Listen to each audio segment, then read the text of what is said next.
സൗദിയിൽ പിറ കണ്ടു. ഒമാൻ ഒഴികെ ഗൾഫ് രാജ്യങ്ങളിൽ 16-ന് ബലിപ്പെരുന്നാൾ. ഒമാനിൽ ബലിപ്പെരുന്നാൾ ജൂൺ 17-ന്. വിവരങ്ങളുമായി ജമാൽ നമ്മളോടൊപ്പം ചേരുന്നു. ജമാൽ, ബലിപ്പെരുന്നാളിനുള്ള ഒരുക്കങ്ങളാണ് ഇനിയുള്ള ദിവസങ്ങളിൽ. എന്തൊക്കെയാണ് നൽകാൻ സാധിക്കുന്ന വിവരങ്ങൾ? സിന്ധുരി, ഈ വർഷത്തെ ബലിപ്പെരുന്നാൾ ജൂൺ 16-ന് ആയിരിക്കുമെന്ന് സൗദി അറേബ്യ പ്രഖ്യാപിച്ചു. സൗദി അറേബ്യയിൽ മാസപ്പിറവി കണ്ടതിന്റെ അടിസ്ഥാനത്തിലാണ് ജൂൺ 16-ന് ബലിപെരുന്നാൾ ആയി നിശ്ചയിച്ചത്. ജൂൺ 15-ന് ശനിയാഴ്ചയാണ് അറഫ സംഗമം. എന്നാൽ ഒമാനിൽ ബലിപെരുന്നാൾ 17-നാണ് പ്രഖ്യാപിച്ചിരിക്കുന്നത്. മാസപ്പിറവി കാണാത്ത സാഹചര്യത്തിലാണ് ഒമാനിൽ ജൂൺ 17-ന് ബലിപെരുന്നാൾ ആയി പ്രഖ്യാപിച്ചിട്ടുള്ളത്. ഈ വർഷത്തെ ഹജ്ജിനായി ലക്ഷക്കണക്കിന് തീർത്ഥാടകരാണ് ഇപ്പോൾ തന്നെ സൗദിയിൽ എത്തിച്ചേർന്നിട്ടുള്ളത്. ഏതാണ്ട് 20 ലക്ഷത്തിലേറെ പേർ ഈ വർഷത്തെ ഹജ്ജ് കർമ്മങ്ങളിൽ പങ്കെടുക്കും.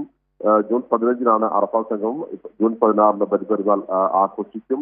ഇന്ത്യയിൽ നിന്ന് ലക്ഷക്കണക്കിന് ഹാജിമാർ ഇപ്പോൾ സൗദിയിലേക്ക് വന്നുകൊണ്ടിരിക്കുകയാണ്. അവരുടെ യാത്ര ആരംഭിച്ചിട്ടുണ്ട്. ഏതാണ്ട് 2 ലക്ഷത്തോളം ഹാജിമാർ ഇന്ത്യയിൽ നിന്ന് മാത്രം ഇത്തവണ ഹജ്ജിനായി മക്കയിൽ എത്തും. 20 ലക്ഷത്തിലേറെ ലോകത്തിന്റെ വിവിധ ഭാഗങ്ങളിൽ നിന്ന് 20 ലക്ഷത്തിലേറെ തീർത്ഥാടകരാണ് ഇത്തവണ ഹജ്ജിനെത്തുമെന്ന് സൗദി മന്ത്രാലയം അറിയിച്ചിട്ടുള്ളത്.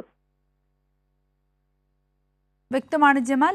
സൗദിയിൽ പിറ കണ്ടു. ഒമാൻ ഒഴികെ ഗൾഫ് രാജ്യങ്ങളിൽ 16-ന് ബലിപ്പെരുന്നാൾ ആഘോഷിക്കും. ഒമാനിൽ ബലിപ്പെരുന്നാൾ ജൂൺ 17-നാണ്. വിവരങ്ങളുമായി ജമാലാണ് നമ്മളോടൊപ്പം ചേർന്നത്.